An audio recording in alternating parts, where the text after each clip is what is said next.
Ana Drăguțescu from ICLEI. Welcome to our first update webinar. First of all, I would like to inform you that this webinar will be recorded. I hope you don't have anything against this issue. This is our first webinar, first update webinar from a series of webinars where representatives of the CIVITAS eccentric cities will present their updates on progress and answer questions from the observer cities. These type of webinars will happen at every 6 months over the course of the entire project.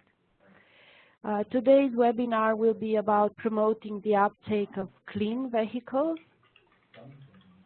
the cities that will join us, the city partners that will join us today for the presentations will be the city of Madrid. So we will have Sergio Fernandez Balaguer from the city of Madrid introducing the test fleets, policy incentives and campaigns for the uptake of electric vehicles.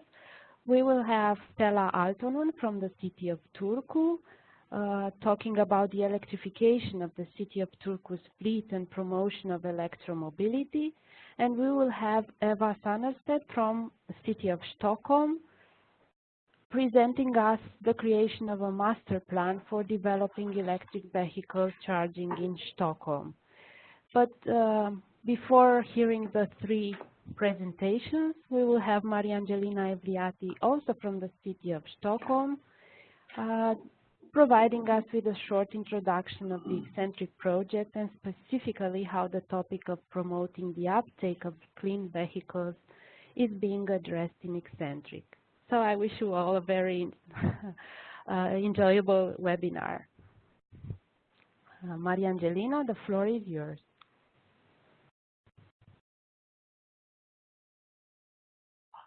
Hi everyone, I hope you can hear us. I can hear you very well. Right. We're just loading the presentation.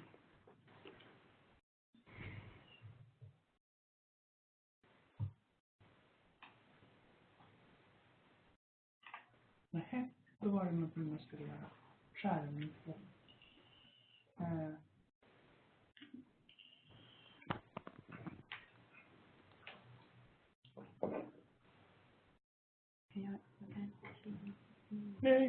Du vill ha det så?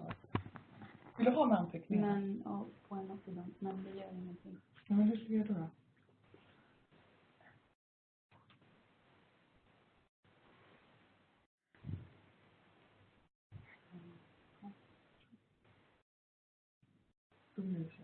Okej, men då gör vi inte det. Vi gör som vi gjorde förut. Ja. Kan man göra så då? Ja, jättebra. Good. Now it works. So, thank you, Anna, for hosting this webinar and welcome everyone. I'm just going to introduce the work package promoting the uptake of clean vehicles. But just a few words, I would ask to give a few words about Eccentric.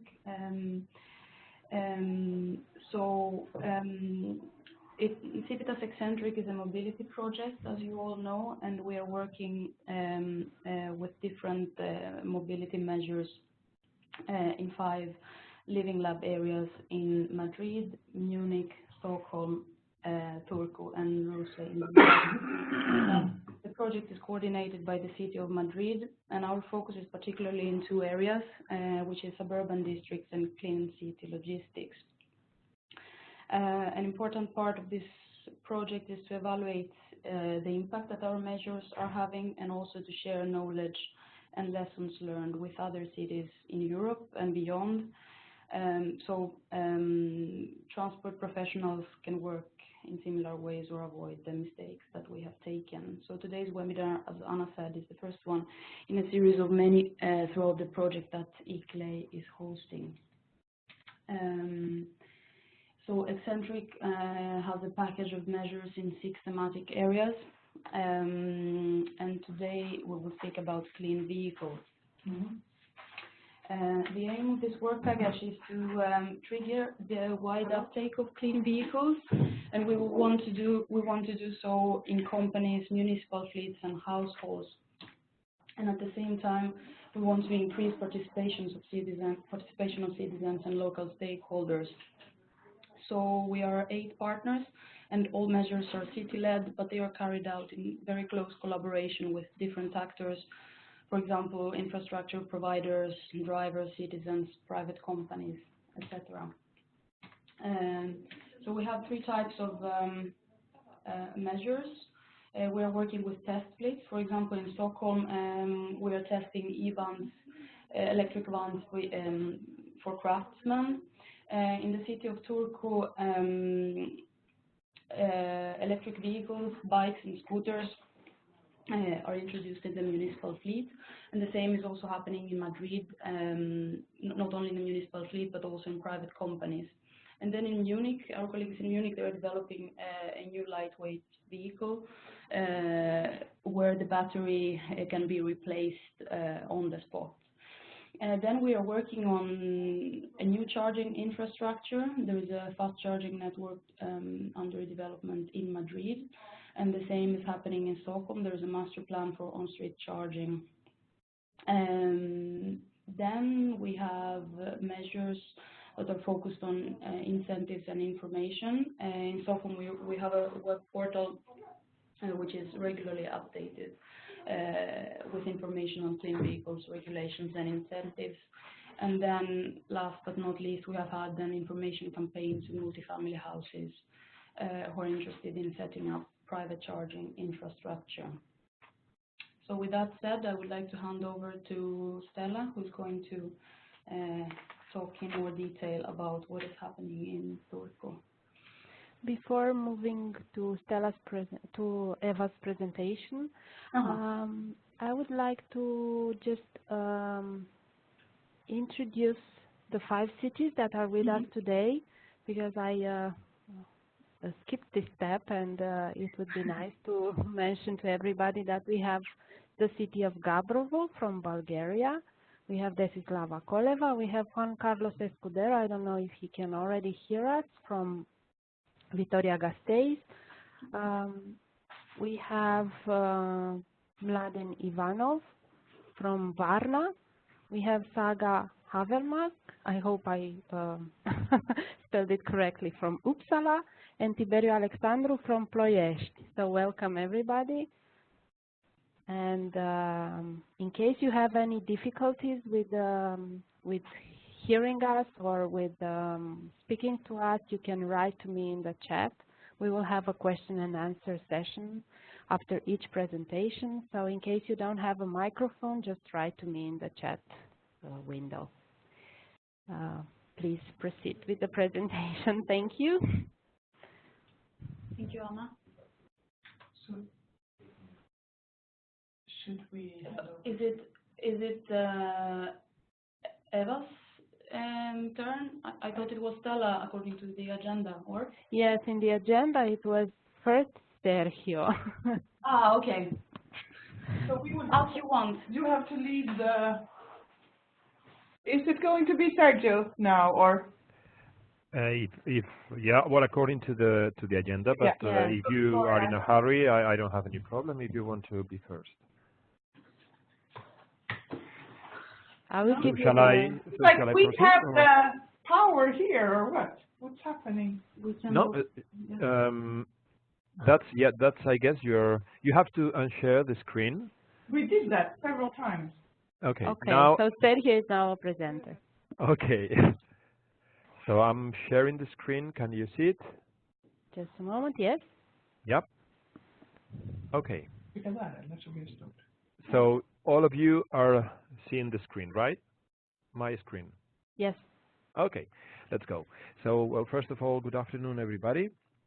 And thank you for, well, letting us show our preliminary results in Eccentric project. So I will tell you about the measure 6.2, which is the one that we have in Madrid, together sharing the different initiatives between the City Council itself and EMT Madrid, which is the public, the public transport company of the city. So it's about testing fleets and promoting the uptake of electric vehicles. It's about incentives and developing fast charging network, and at the very end, making mobility around the city more sustainable. So first of all, just to give a very brief overview, we must say that working in the promotion of e-mobility is not easy. So don't be scared on the results we are going to show, because we assume that maybe for a city that hasn't worked in electric mobility, it may look a bit hard, and sometimes the results do not come very quickly. But you must know that in Madrid, just very recently, in 2009, nobody knew about electric mobility. So it's been only in these last almost 9 years where we have done all the developments, and we have started thinking really about electric mobility as a tool to improve mobility. So you can see here all the activities we have been developing since 2009, with the first project that was steered by the national government, the Spanish national government, which wasn't very successful. That was Movele Madrid, to implement the first public charging infrastructure in the city. And it was extremely difficult, both from the legal point of view, administrative point of view, technical point of view, and the usage of this infrastructure is still very limited. But then we have exchanged a lot of knowledge and dialogue with different stakeholders. We became involved in different forums and networks. We have done a lot of work in promotion and dissemination to let citizens know about that, and which is also very important, signing agreements with private companies and private partners to help us moving forward the promotion of electric mobility, and also becoming involved in many projects to learn more, to learn about cities that are ahead, far away from us, and that are very developed, and that has been really interesting. And you can see here just a sample of 4 projects. Eccentric is the last one, which is still ongoing, and it's been very good. And what for?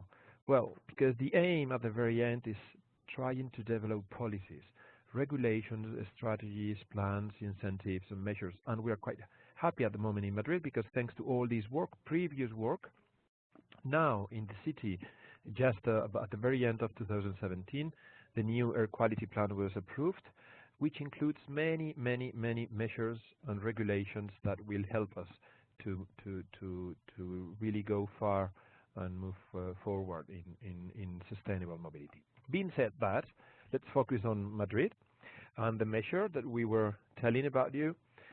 So the actions we have within Eccentric is to increase the number of electric vehicles in private companies. That means to get agreements or try to liaise with at least 5 key agents and companies to develop pilot projects, to increase the number of electric vehicles in the municipal fleet, at least 20 vehicles, to deploy a city fast charging network with at least 3 new fast charging points, and to foster the cooperation between the city council and the public company EMT to ease the access to this charging infrastructure in parking facilities. So regarding the first objective, the measure in brief, this relation with private companies, it's going quite well. We have conversations with the Taxi Driver and Owners Association to use 4 parking lots for electric vehicles. We have also conversations with Seur, which is a parcel company, to rent 6 additional parking lots.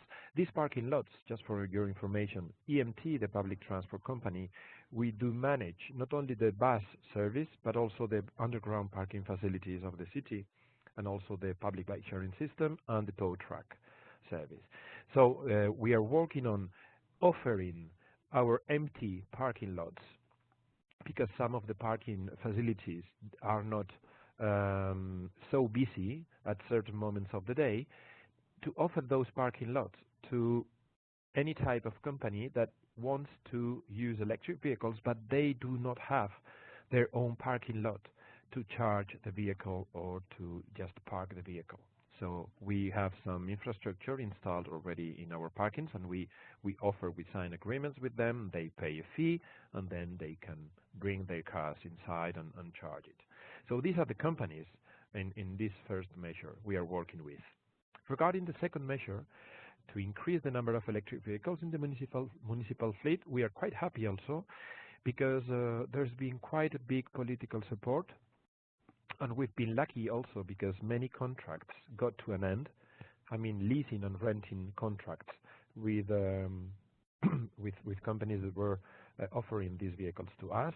So in 2017, we were able to add 92 electric vehicles and plus 23 motorbikes, and the forecast for this year is also quite good, because we expect to add 131 additional electric vehicles. The pictures at the bottom of the slide are the new electric motorbikes for the mobility agents. This is a type of special police that is only in charge of traffic management. And then on the right-hand side of the screen, you can see the new electric vehicles for the housing department. This measure you can see right now on the screen is not does not belong to this measure of Work Package 6, but has many synergies. It's within the Work Package 5 about buses, but we have added also hybrid buses and electric buses, which are also clean fleet. So we can see the clear synergy on that. Following with the measures included within this work package, there is another one, which is the deployment of this fast charging network. The initial objective was to have at least 3 new fast charging points, and it's oriented to general public or captive fleet users like taxi or freight. And we have had also quite a big success, because within the private sector we have been able to convince 2 petrol stations to install 2 fast chargers, and in public space we've been able to install 5 additional ones, and the target is to reach up to 7. So we have accomplished the objective so far. They have 50 kilowatts, and they have the 3 types of connectors. 3 of these 5 chargers are in some of our parkings, and the two additional ones are installed in an area which is an underground area, but with fully public access, which is kind of a tunnel that connects 2 sides of a square in Madrid, and it's where in the past the former bus going to the airport used to be parked, and now it's just an area that everybody can access. And the aim is to kind of implement kind of a petrol station, electric station, with 4 fast chargers. And on top of that, we have procured 14 additional fast chargers, which actually the tender was won by Brand Chargemaster in the UK. The original idea was to purchase 10, but finally the price was very convenient, and they offered 14. So with these 14, we will try to sign agreements with the private sector to help them installing them or in publicly accessible areas. We are still working on that. And the very last measure, it's to foster this cooperation between the different public institutions and administrations involved. So EMT, the public transport company, is working on becoming a charge manager, which is the specific status that in Spain entitles you to trade with electricity for electric vehicles, for charging electric vehicles.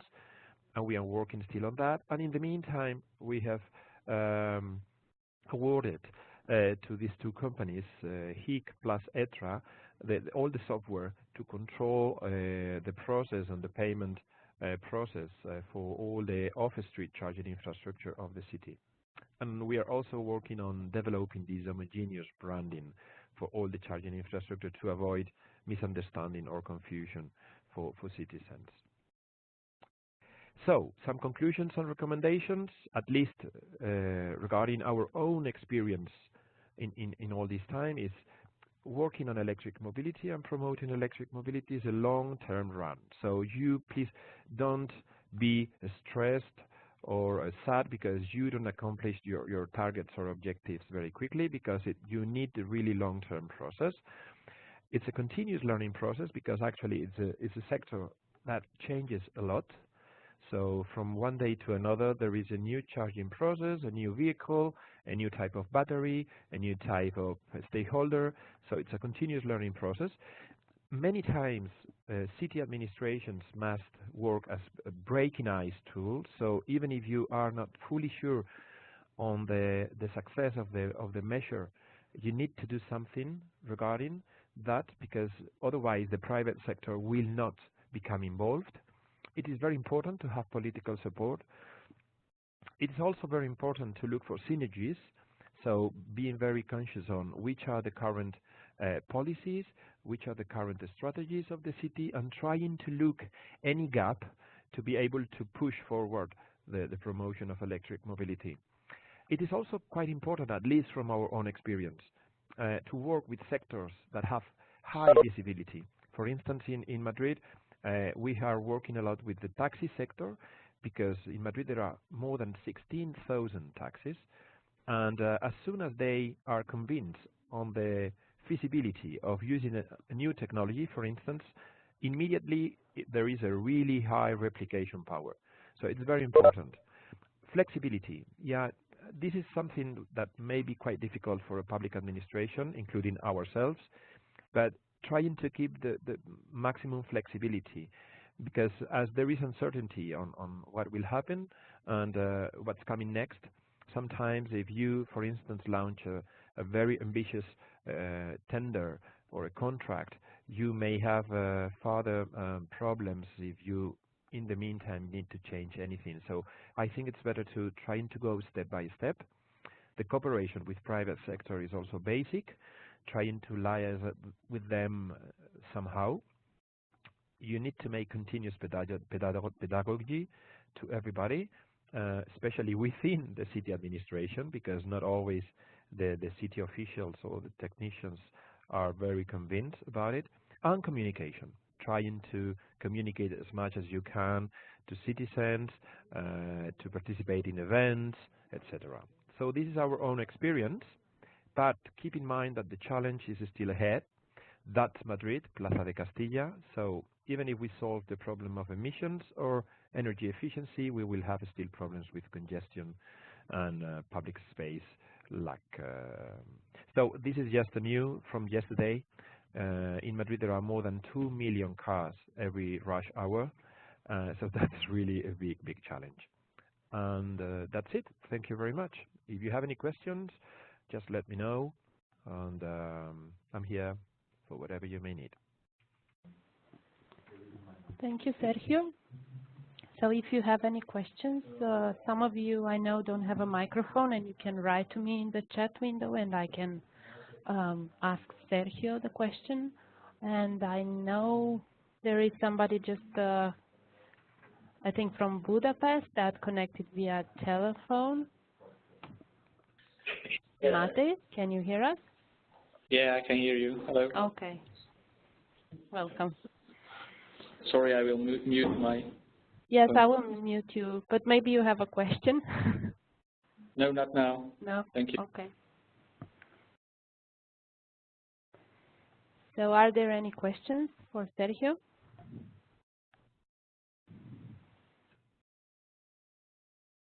Apparently not. Apparently not. Anyway, if you have any question afterwards or tomorrow, whenever, just contact Anna, and we will be more than happy to help you. Excuse me, I have a question, Modern from Varna, Bulgaria. And I want to ask you how many electrical vehicles you have in exploitation at municipality. At the moment, how many electrical vehicles owned by municipality of Madrid you have? Well, owned. Yeah, you used for daily. Yeah, well, actually, there is a difference between, the property of the vehicle, because since some years ago, the city has the policy of not buying directly any vehicles, So we lease them. Ah, okay. I mean that you use them. Okay. The number of cars that you use them, electrical ones. Okay, just let me check, because to be honest, I don't know. I don't have the figure in my mind at the moment. I need to look for it. So I will. Do you mind if I send that information to Anna to forward it to you? Okay, thank you. Because yeah, I need to check it first. If I'm talking about ourselves, the public transport company, in terms of, for instance, bus fleet, so far we have only 15 midi buses. That means buses with 12 meters long, and 18 microbuses, fully electric ones. And then we have 27 hybrids, and 13 of them are plug-in hybrids. And those buses are owned by the public transport company. And then we have 4, we call it services cars, which are the Renault Zoe, which are leased by a company, fully electric ones. But in terms of the rest of the municipal fleet, I will check for the exact number, because it has also changed quite a lot in the last months, and I will send it to Anna so she can forward it to you. Okay, thank you. And my other question is for Madrid, and how many charging stations do you have in Madrid that you operate and the other private companies operate? Okay.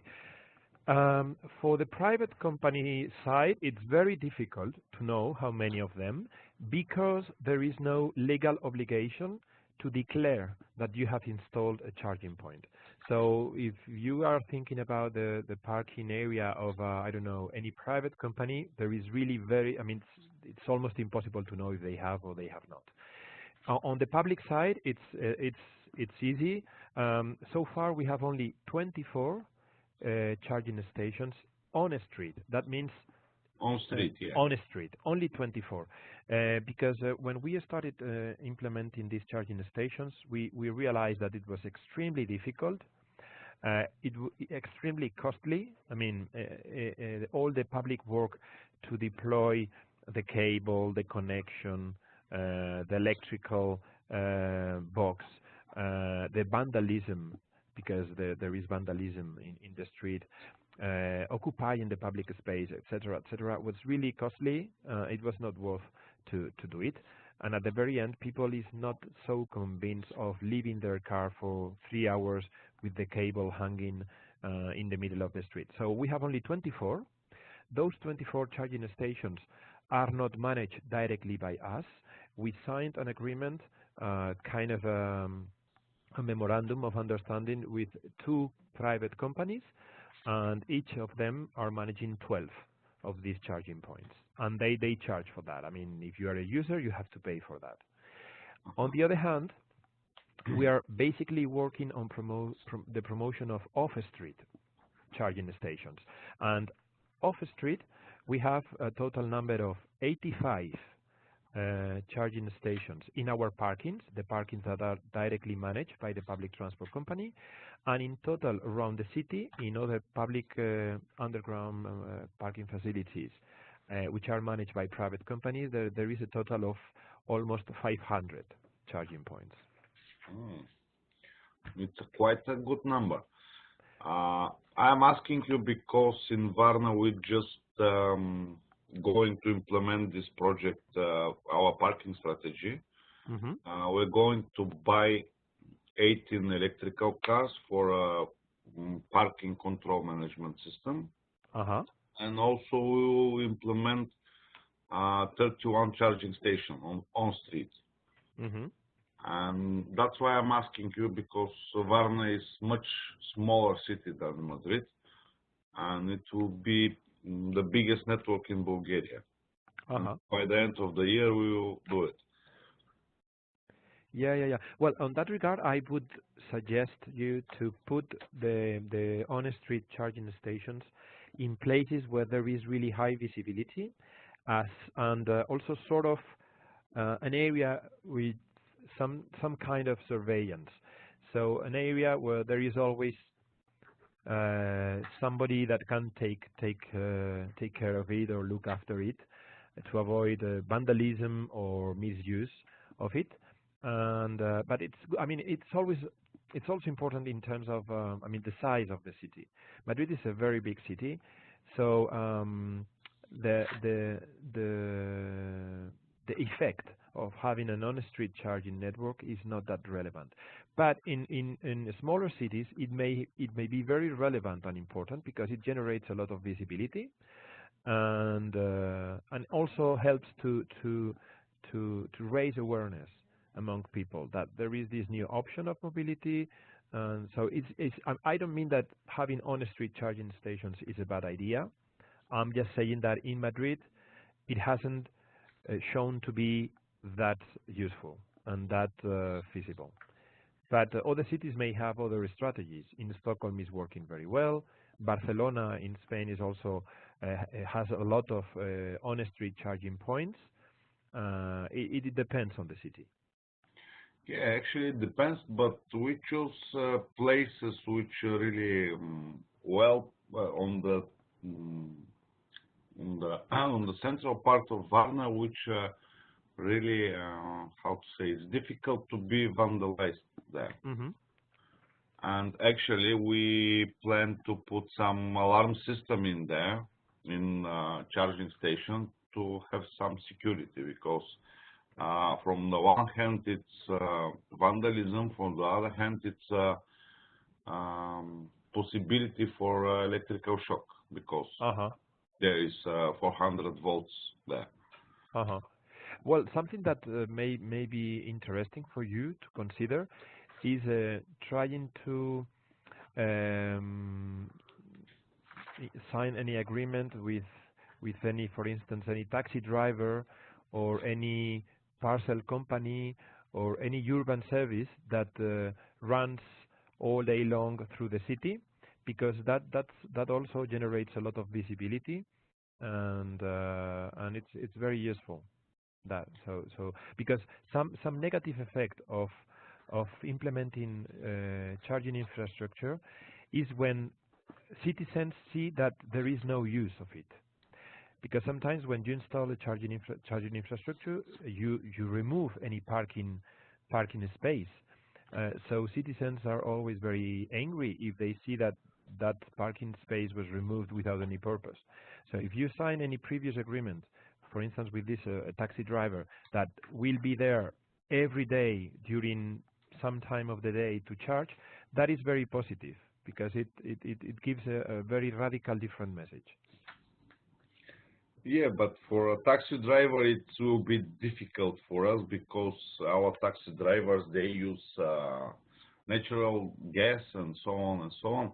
But for delivery companies, parcel deliveries, we have already a big number of electrical cars in Bulgaria.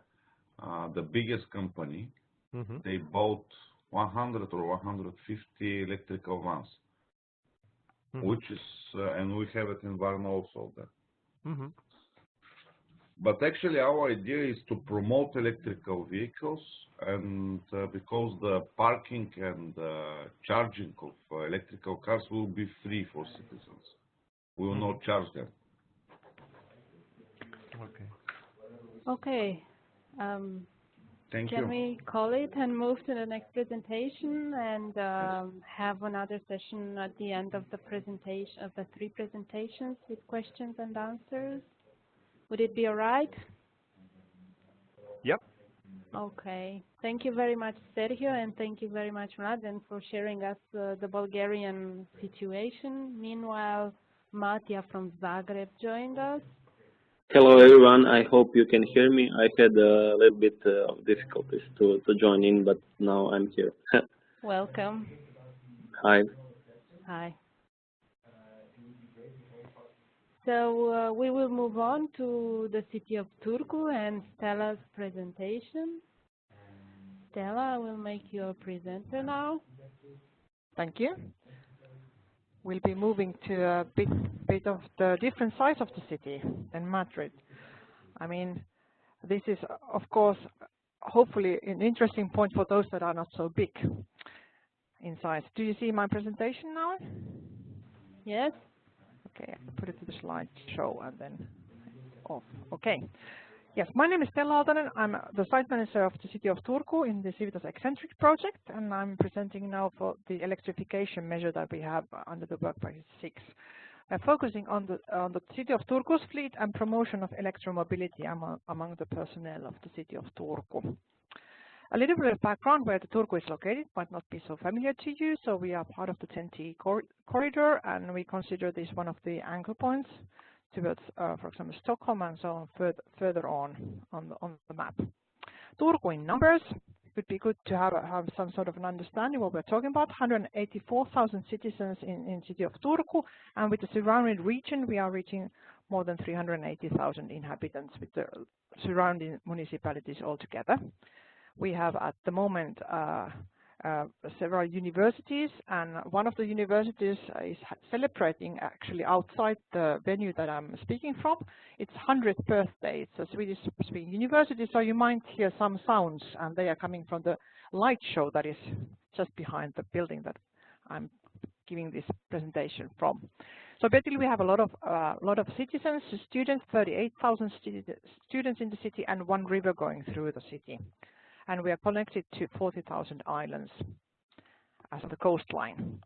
In the CIVITAS ECCENTRIC, we are looking into having a large-scale improvement of several issues in the city, and one of the biggest ones for us is mobility as a service, which is MaaS issues, and then also looking into improving the bicycle infrastructure and walking conditions in the city of Turku. But today I'm talking about the measure that is focusing on the city's own actions.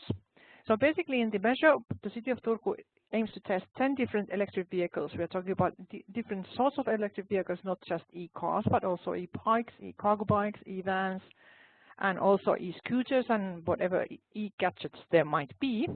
And we are aiming to test them in the city units.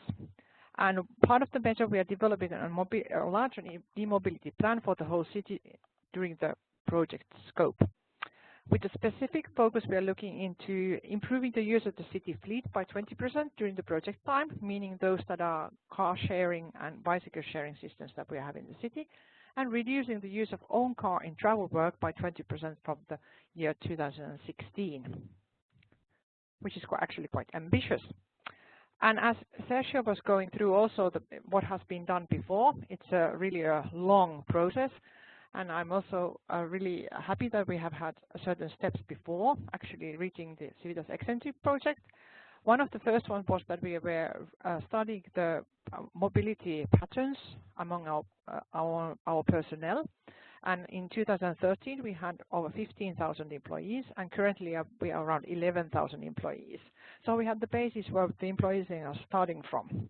Then we carried out health pilots because we wanted to showcase how actually being more mobile during your workday actually improves the health patterns. So we had 60 pilot persons that went through health checks, and we were able to improve their conditions by all the measures and showcase that even if you change your own car to your work travel to the bus, your health conditions improve significantly. So that was quite groundbreaking in the city of Turku's scale. Then we had a project called Intelligent Electric Transportation, through which we actually were starting our electrification stations and on the street stations, and currently we have 8 on the street parking stations for the use, but it's done in cooperation with our electric company. So basically the users are paying for the charging. So we don't have any free charging stations that are publicly held. We have currently after that, we have a lot of companies that have been creating their own charging infrastructure.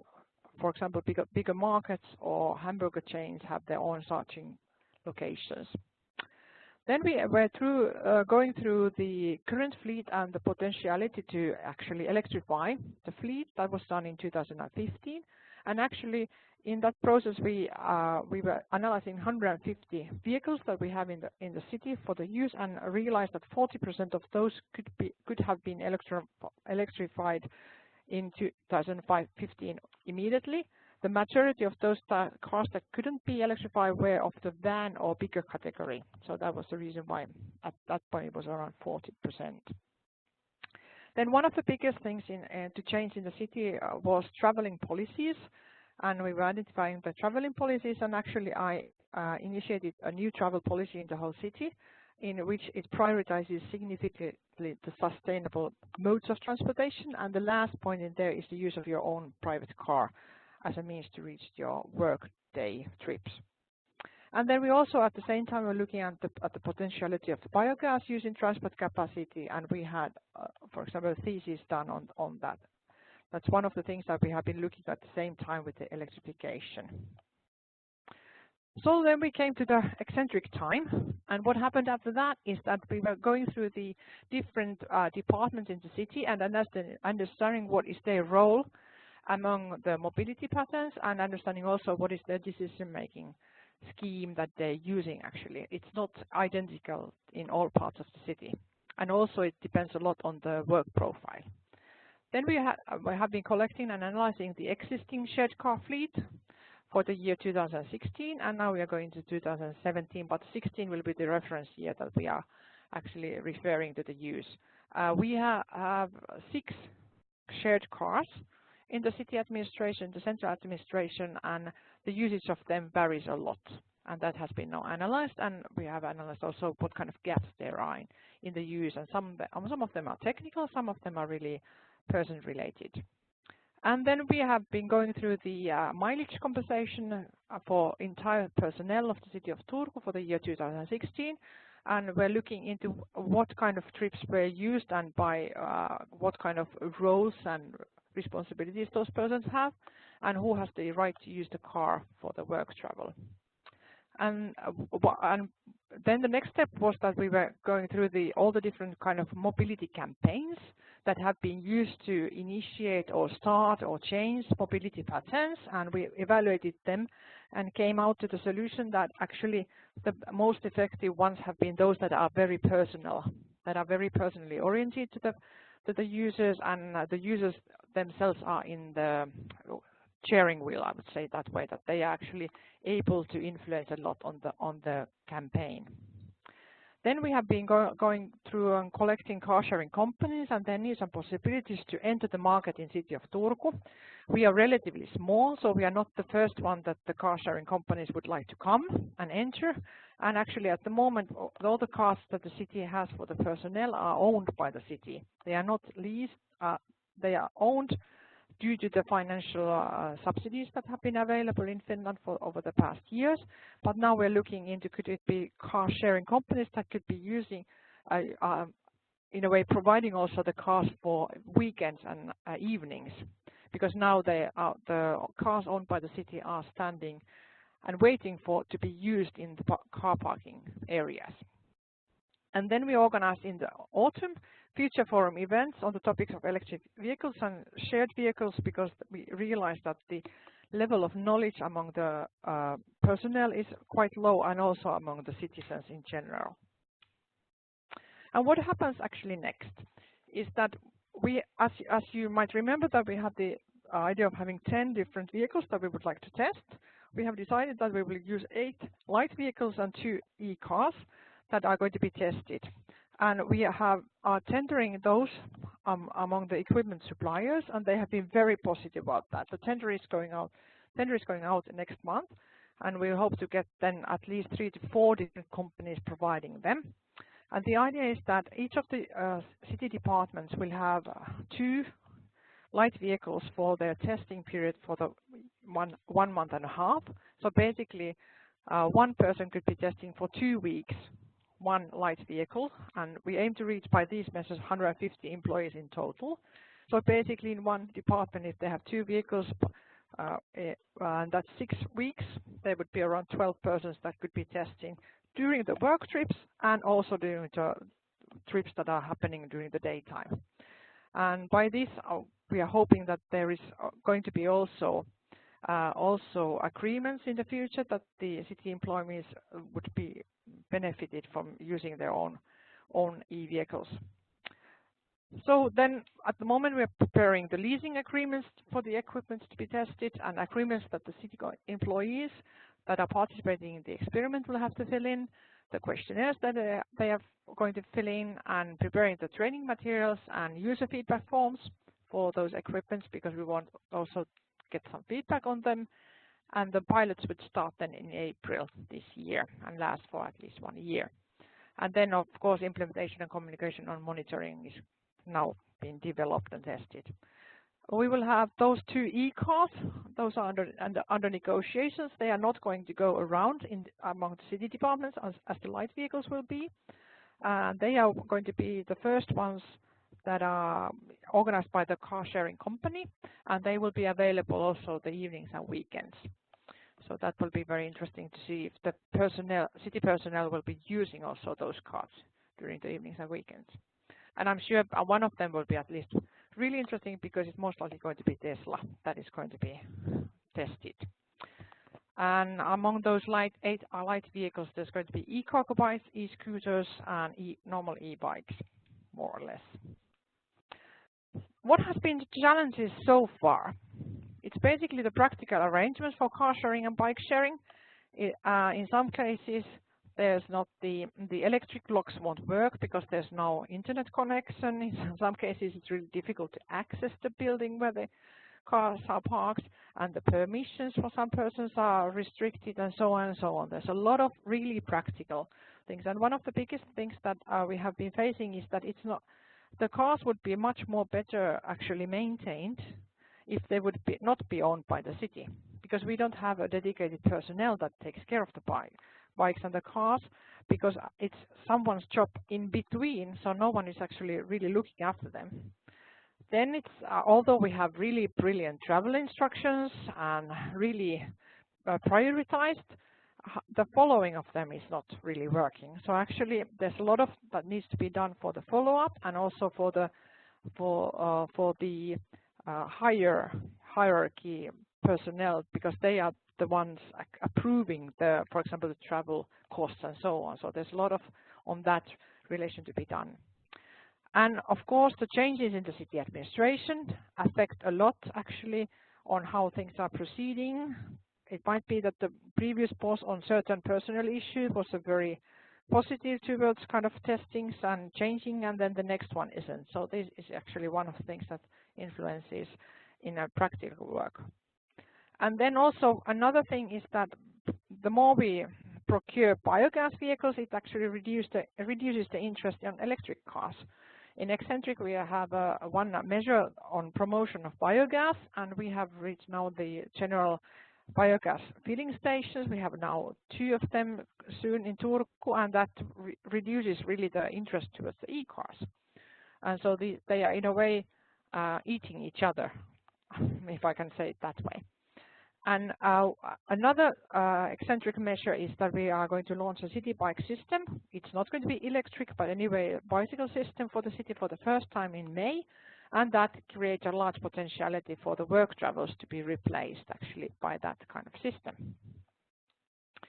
And then some possible results that we are expecting to receive from this one is that we will have these employees going around in a rather compact city of Turku, where everything is reachable by bicycle within 30 minutes time, more or less.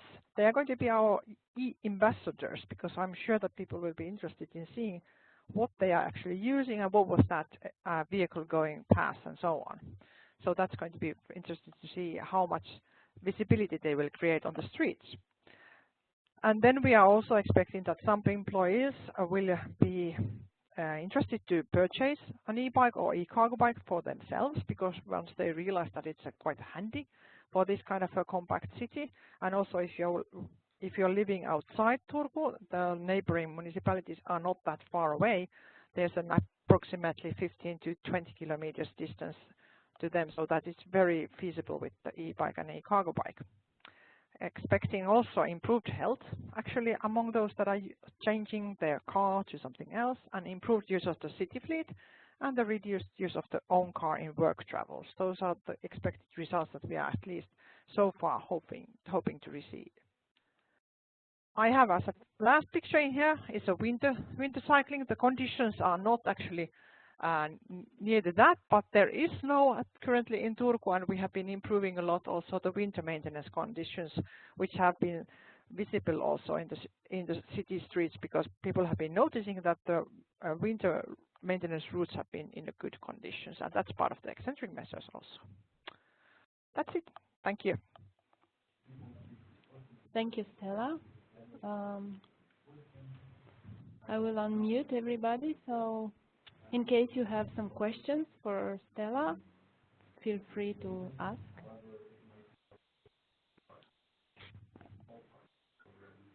All right.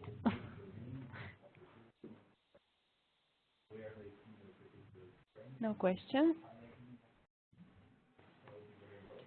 Then I think we can move on to the next presentation, to Eva's presentation, and in case you have some new ideas and still some questions, we can have a last question and answer session before we wrap up the webinar. So, Eva, I'll turn you into a presenter. There you go.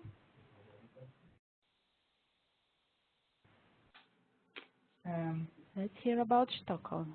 Yes, I'm here. I'm almost ready. Thank you. Can you, no, that was the wrong one. Not yet.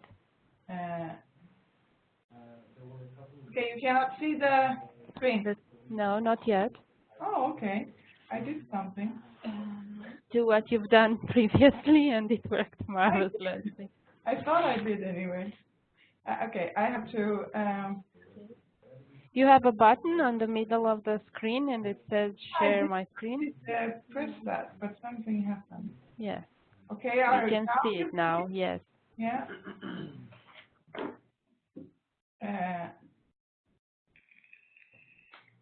Oh, so now you can see me in the right presentation mode. Okay, thank you very much.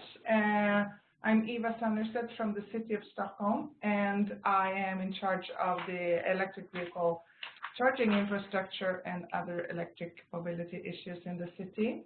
And I'm going to talk to you about the experience of establishing public charging of electric vehicles in Stockholm.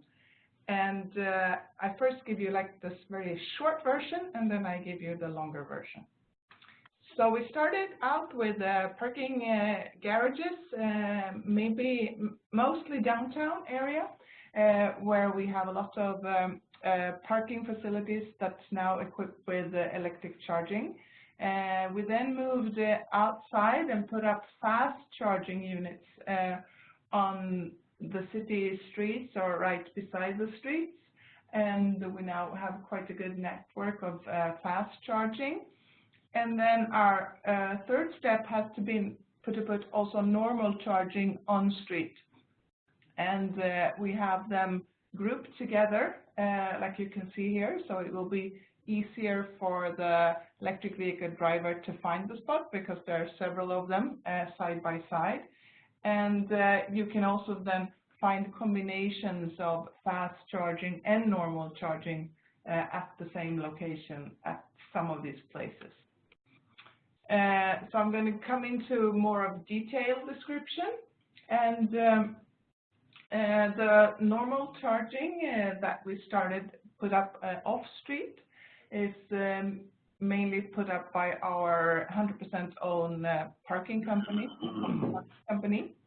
And their conclusions have been from several trials that they now put up the European standard Type 2 Mode 3. They also put up 16 amps and one phase, so you can put up more charging in the same location without upgrading the grid or the facility. And for normal charging, the price for the electricity in these garages are included in the parking fee. So you pay the same price whether you're charging or not charging. As the system grows, there have been good ways to invest in intelligent systems now when the prices have gone down. And in this way, you can balance the load so that you can, if there's a lot of cars coming, you can go down maybe in capacity, or you can also balance with other issues in the same facilities, with other ventilations or other things like that. And this will very much reduce cost as well. Also, our experience is that it's been easier to procure the charging units themselves and then do the installation separately, because we have electricians that are used to work maybe in this one building, and they will be the better ones putting up the charging facilities. And in the garages, like you see here, where we put up a large amount of charging, we put up at least 20% charging in the garages at the moment when we build new, and we also invest a lot in older garages. And in order not to lack revenue from parked cars, and also to be able to host as many cars as possible, we don't reserve the parking for the electric vehicles, but we place the parking places furthest away from the entrance. That's where we put the charging, so that we will fill the garage from two ways. So the EV drivers will go to the far end of the garage and park, and the non-EV drivers will park up front. We used to do it the other way around, where we put up the charging like in the entrance of the garage, so everybody would see it and get inspired and so on. But we got then a lot of complaints, both from non-EV drivers who were lazy and just took the spot regardless, and also from when the garage is full and we had reserved parking places for electric vehicles in front of the garage. That also caused a lot of comments and so on. And now this is a much better system that works very well.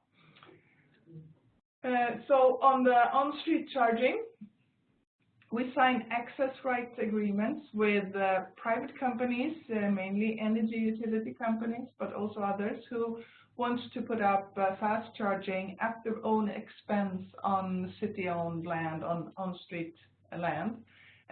We have a few requirements that you need to use the European fast charging standard, but also you are supposed to put up the other standard, like the Asian, the Shademo, so that they will all be available at this place.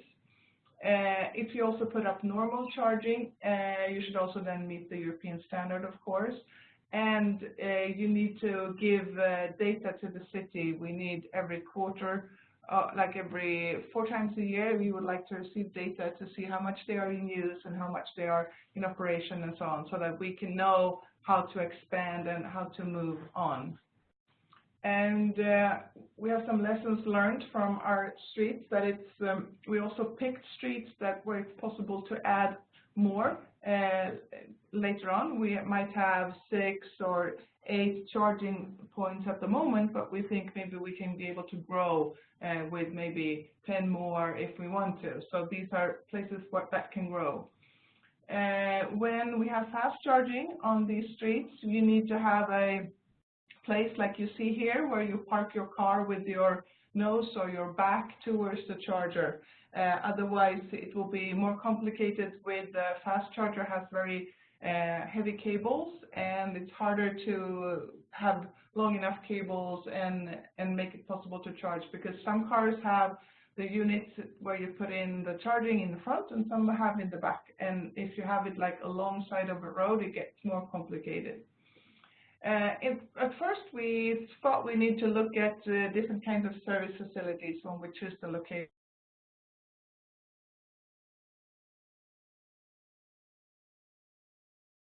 Hello? Eva? I think we have lost Eva.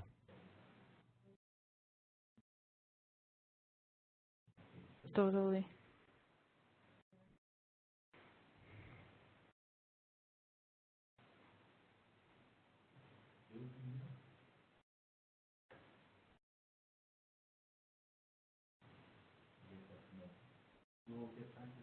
Something happened.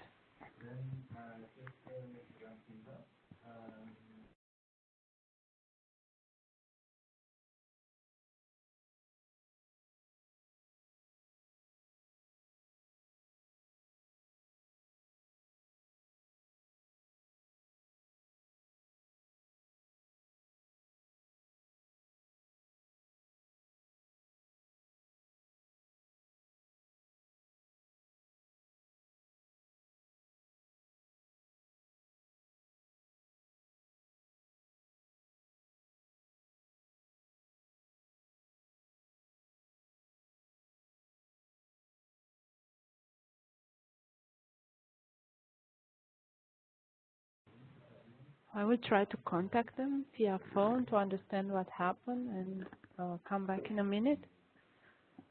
Okay.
Well, it doesn't say anything now. I did all that. Yeah, we can hear you. Okay. I'm setting up the phone.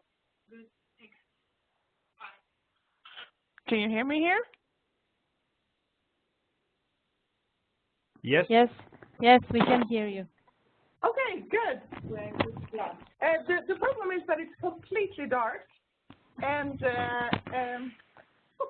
so I can't even see my slides. Well, I can like this. Okay, so what am I going? I won't be able to show you the slides because everything is dead here, but I can still speak if that's okay. Of course. Okay, so I was the lessons learned on the charging streets, and we also require in our access right agreement that they need to have a specific color. It needs to be a certain gray color that the city has on a lot of things. So it's not an advertisement place. They need to blend in with the rest of the city. We also demand them to be in operation at least 90% of the time, or they can lose their contract ahead of time. And we also make sure that they are placed so there is enough room to clear the sidewalks from snow and so on. And our biggest problem so far probably hasn't been technical or anything like that. It's been more administrative or legal, where we've had a lot of work with how to put up the right kind of signs, how to legally get the right access right agreement, how to legally regulate the land in the right way. And this has been very complicated because the current legislation is not considering electric vehicles at all. So I think that is where I've spent most of my time and my work is with these legal and administrative aspects. So that could be something to think of. When it comes to fast charging, there is free parking for 30 minutes. That would be enough time for you to fast charge. But you have to pay to the utility companies who have put up the fast chargers and for the electricity that you charge. And there's different ways with the mobile apps and RFID badges and SMS and so on, where you can pay with credit cards also. And for the normal charging on street, there is a 3-hour parking during the day, but between 7 in the morning and 7 at night, and then you can stay all the night. And it's the regular parking fee for the area that you have to pay. And then, so there's no free parking there.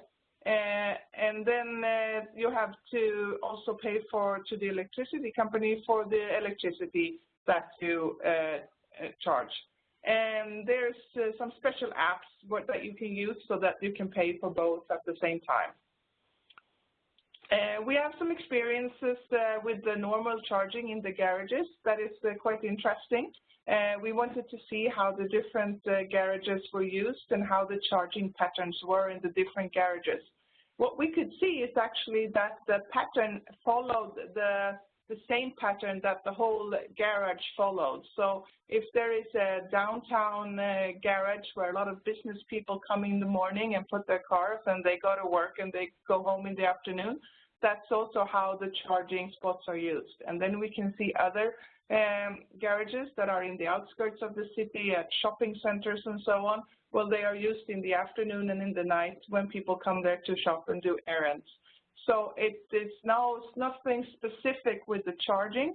It is used the same way as the garage. And I think that's also an interesting thing to understand. I don't know what we expected, but that was, maybe clear afterwards, but it wasn't in the beginning. We have some statistics. We can see that the normal charging has been most popular to start your charging session in the morning or in the evening. And we can see the same pattern all through the week, weekends and weekdays more or less the same. The average normal charging only goes on for about 3 hours. When it comes to the fast charging, we can see that the most of the fast charging starts in the middle of the day, between 11 and 15, so during like lunch. And weekdays are more popular than weekends. So we can see that there's a lot of taxis, there's a lot of courier companies, that type of vehicles that needs to maybe charge during the day for some reason. And we can also, through surveys that we've asked the users, see that the usage is, the private people don't use fast charging so much. It's good to have, but it's not so much in use. And the average fast charging time has been 20 minutes, but most common is that you charge either 10 or you charge more, about 25 to 30 minutes. And we can see a large increase in number of charging sessions throughout the year, but we've also had a double amount of vehicles in the city throughout this year. So that's also a reason there's more and more vehicles coming. In Sweden, we have about 45,000 vehicles that are chargeable, so they're either electric or plug-in electric, and half of them are in the Stockholm region, and 25% is in the city of Stockholm. So we have over 12,000 electric vehicles in our city, like in total, and it's growing. It's about a double a year. We have a goal to have 500 on-street charging points by 2020. So far, we have 110, and at about 20 locations. And it's growing. We have now done, through the Eccentric project, a map with the entire inner city, where we have mapped it for good locations, locations that can be used for more charging. So we hope to get another 150 up during this year. And the map is online, so different private operators who want to put up and sign access right agreements with us can go and look at the map and send in an application. And they have all the information there. And so far, there's 3 actors that have put up charging, and now we have in total 6 actors that wants to put up the next 150 for this year. So also the actors wanting to put up charging is also increasing. We had some criteria when we did the map. We looked at this, should be good for plowing the snow. It should be, they can't be in the way. We try to stay away from trees because we don't want to hurt them. We also look for areas where we have, where you park your cars towards the sidewalk, like I showed you on the picture before.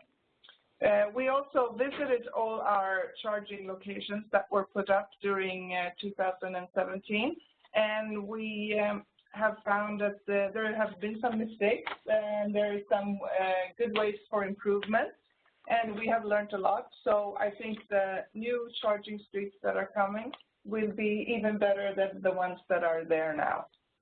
I will make you will be able to look at my presentation later on, and then you can see the pictures and the slides. And also, I think if you want to go back and look at it, you can see all the pictures later on. So that was the end of my presentation, and I will be happy to take any questions. Are you there? Hello. Yes. Thank you, Eva. Yeah. Okay, go ahead. Sorry. Yeah, okay, just a short question from Zagreb, and well done, I would say, a nice number in Stockholm, and nice goals. But maybe you have mentioned that, but I haven't heard. How do you support citizens to shift from gas car, from usual car to electric car? Do you have support some, or do you subsidize on the city level or national level? Yeah, there has been a funding on national level of about 4,000 euros for new vehicles that are sold. And now from January 1st, there has been a new system introduced. It's called the bonus malus, which means that very good vehicles, like electric vehicles, get a subsidy, but very dirty vehicles have to pay a higher fee, like a registration tax or something like that. And now it is 6,000 euros from January 1st for electric vehicles. So that has been maybe some part of it, but it's also been, I think, a lot of companies buy it because it's, they have an environmental policy. It's a customer demand. For instance, the city of Stockholm, if you want to work for us, we demand you to use good vehicles. Our own vehicles, we try to buy a lot of electric vehicles. We have over 200 in our own fleet. That's like 22% of all the vehicles that we have. So we don't have all that many vehicles, of course, but then, yeah, it's like an increase. So there's been many things like that in order to push the technology forward. Okay, nice. Thank you. And maybe looking too much in the future, but what do you do with the battery and other? If a car go crashed, and what do you do with the battery, and where do you store it, or do you have plan for that? For instance? In Sweden, we have like what's it called? If you sell a car or if you sell a battery, you have to take it back when its lifetime is over. So it's like according to the law. So the battery manufacturer and the car manufacturer have to take it back. And then in that way, it can be recycled either for other use, like so reused, or it can be recycled for materials. So it is something that the producer has to take back. And there is, of course, a lot of interest in seeing can used EV car batteries be used maybe for storage, for maybe wind power or something like that. Because Sweden, we are increasing our wind power, but the problem is then you can't store wind power. So can you find systems like that? But there is nothing final or ready yet. But there is a lot of innovations coming on and being thought about in this issue. So you have a good question there. Yeah. Okay, thank you very much. Any other questions for Eva or for Stella or for Sergio from your side?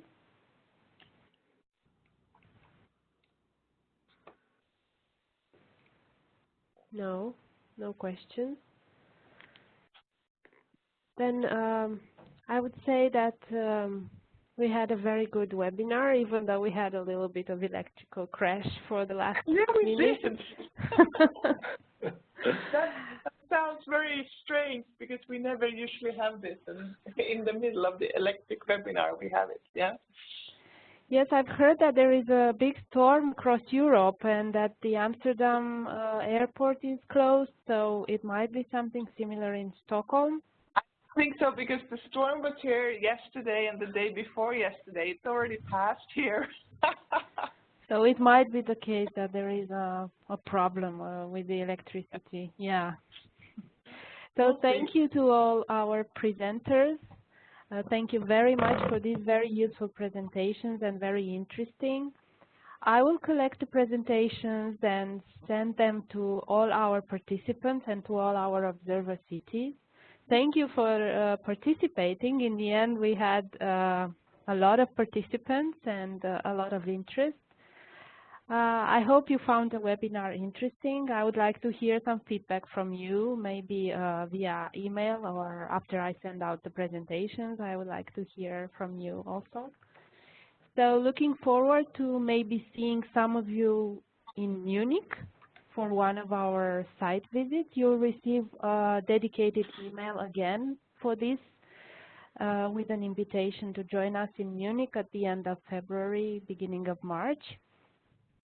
So thank you, everybody. I wish you a nice evening. It's almost snowing in Freiburg. Okay, bye-bye. Thank you. Bye-bye. Bye. Bye. Thank you, Anna. Bye, everyone. Bye. Thank you. Goodbye from Varna. You're welcome. Bye.